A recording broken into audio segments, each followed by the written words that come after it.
applying Gemdas rule. Okay, everybody say Gemdas rule. Gemdas rule. So, Gemdas rule, ano nga ba muna yung Gemdas rule?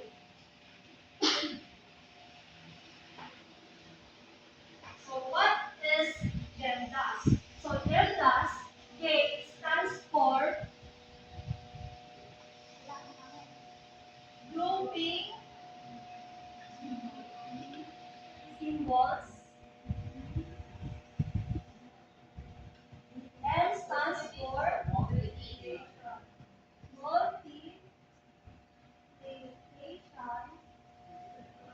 D for addition. A for addition.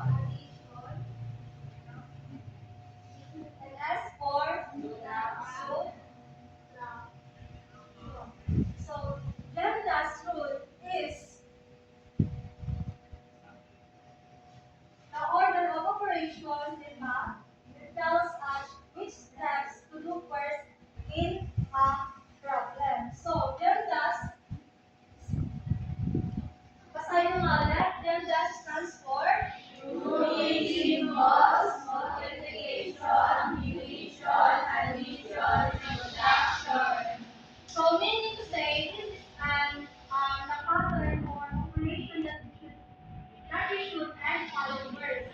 So, these rules help us solve math problems in order problems. Kaya, for example, kapag may mga word problem tayo or number problem, yan lang yung susundan natin to get the correct answer, okay?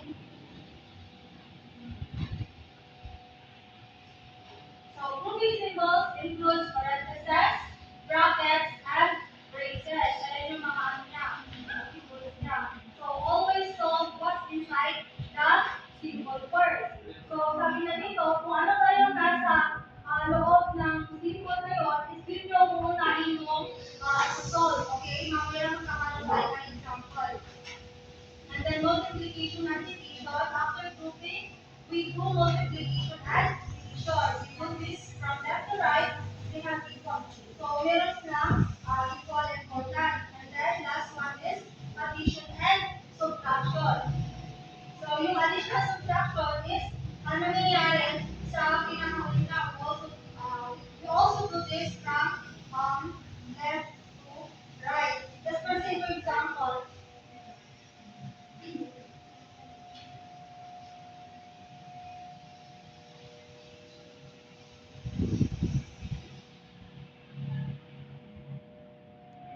so, ano muna natin gagawin? So, we need to solve inside the parentheses, okay? So, 2 plus 3 times 4, okay, 12 minus 5.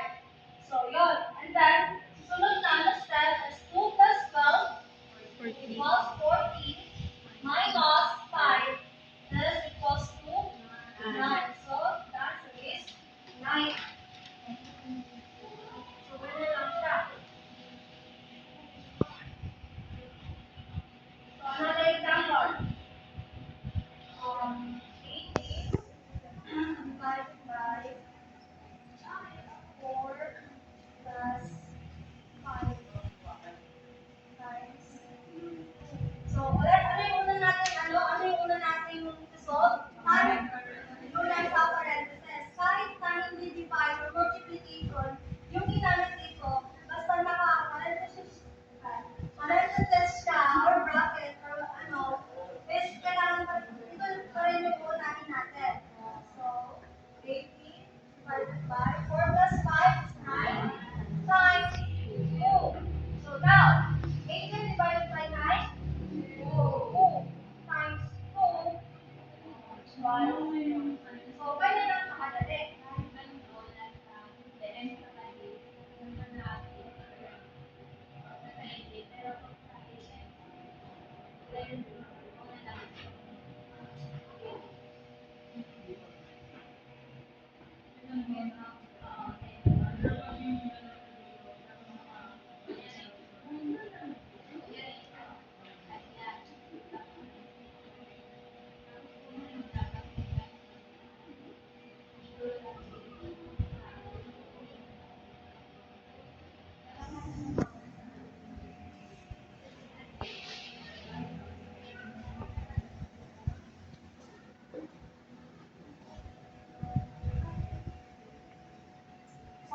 gusto mag-solve from this row?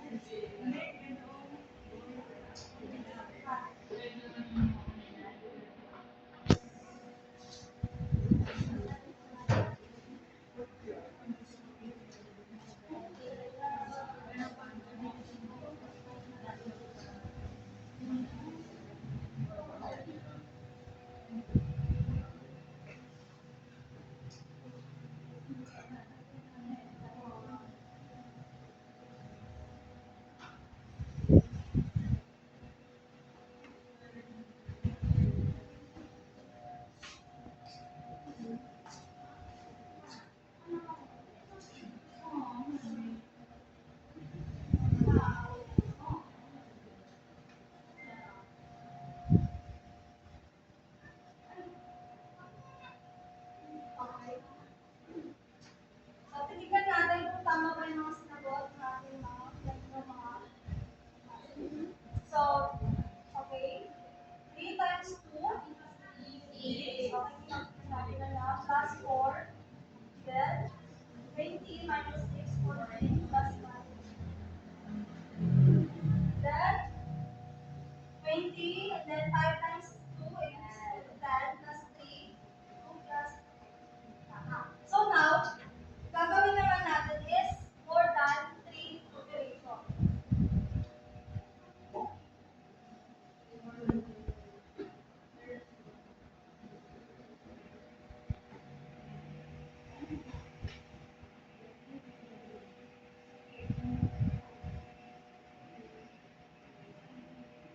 So, ilang operation ang ginamit dito?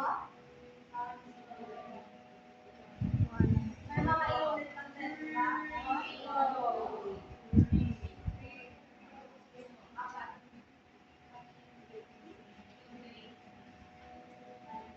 Okay. Tingin dito okay. Ngayon, i-bring down natin yung 6 times. So, dito, ano muna natin? Yung parentheses. 10 times. So, ngayon, ito na ngayon yung ipaparentheses muna natin. Then, 6 plus 2 times 9. Then, 6 plus 10 times 2, 20. Hindi na natin siya ipaparentheses sa 6 plus 2 times apa. Okay, so okay, 6. 6 times 20. 20.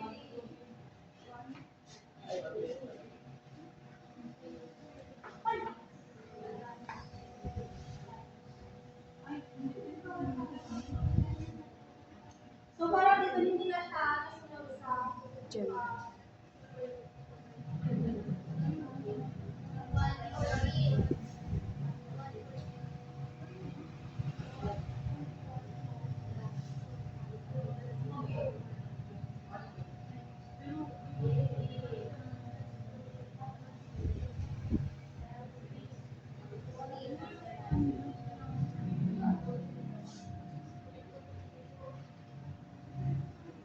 116 times 9.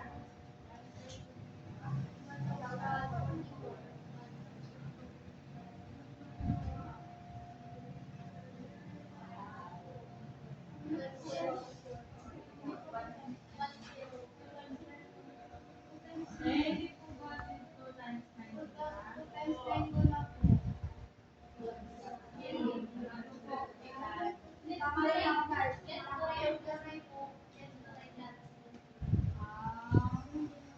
So, addition muna bago yung ano. Ulitin ko lang, guys.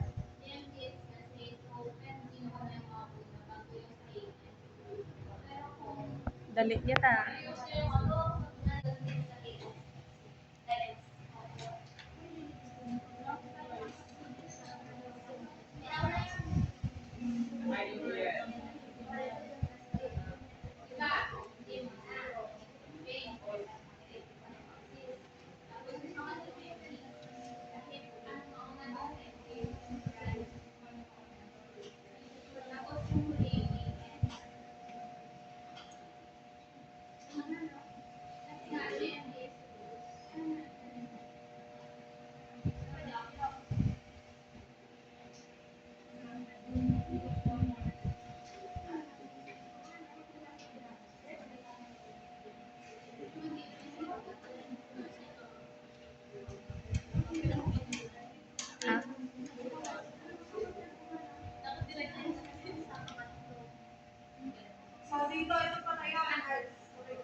So, dito, so kailangan start with the innermost grouping symbol. So, ang una natin ginano is 3, yung may parenthesis, 10 times 2. Okay. 7 plus 3 equals 10. 10. Bring down times 2. Yan, yan, naging 10 times 2 siya. So, and then dito, simplified expression inside the parentheses. So, 10 times 2 plus 20. Yan. Bring down 6 times 20. Ngayon, i-bring down lang din natin siya. And then dito naman is multiply 6 times 20 and 2 times 9. Okay? And then, last is 1 by subtraction, 120, tapos, minus 6 plus 18. So, dito, 114 plus 18.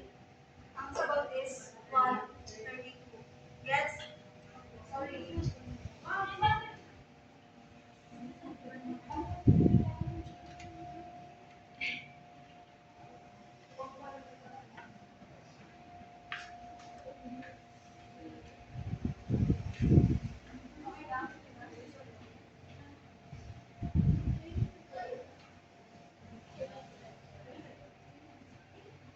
Okay na po na eh.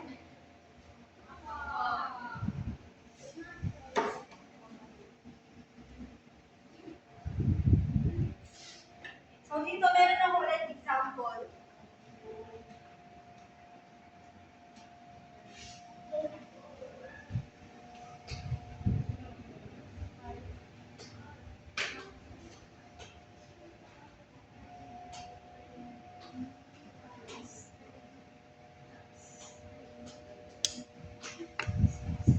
So, dito, merong way ng paraan para mapadali siya ma-solve. Pero solve muna natin siya sa ano. Okay. So 25 minus 5 equals 20 times 3 plus 12 divided by 6. Okay. So Wala po yung 3. 60 plus 12 divided by 6. And then 60 plus 12 plus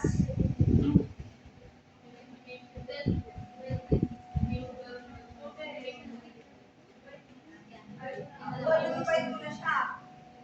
So, 2 Plus 60. plus 60.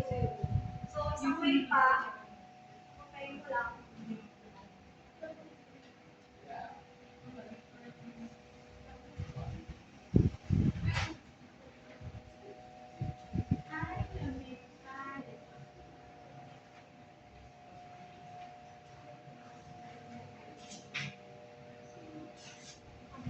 So dito, kapag biyasan na kayo, pwede nyo naman pagsabayin. Pero dapat maging maikan pa rin kayo. So, 25 minus 5 is equal to 20 times 3. Pwede nyo na siyang i-divide ka agad. So, 2 plus 2. Then, Multiply. 20 times 3 equals 60 plus 2. 62. Yes.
2, 6, 7,